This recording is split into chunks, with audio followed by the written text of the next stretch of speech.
My name is Opoku. I'm a law student.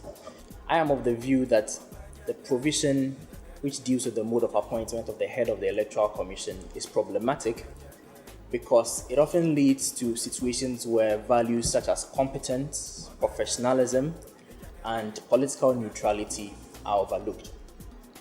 Now, Article 72 of the 1992 Constitution provides that the President, acting on the advice of the Council of State, shall appoint the head of the Electoral Commission and other commissioners of the Electoral Commission.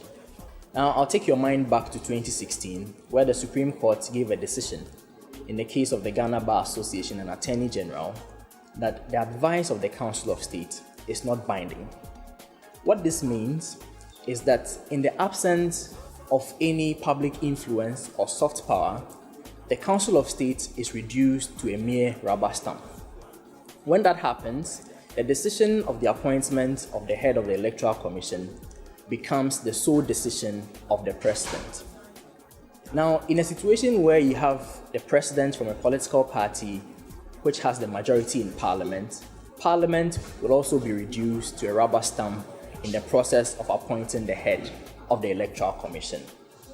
So when that happens, the sole decision of the President in appointing the head of the Electoral Commission undermines the need to safeguard the independence of a constitutionally independent body like the Electoral Commission.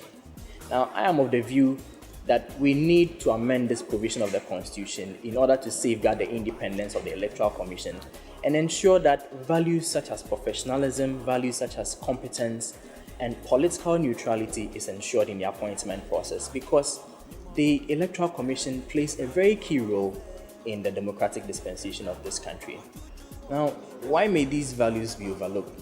These values may be overlooked because a president who is appointing a head of the Electoral Commission would obviously be acting as a rational politician.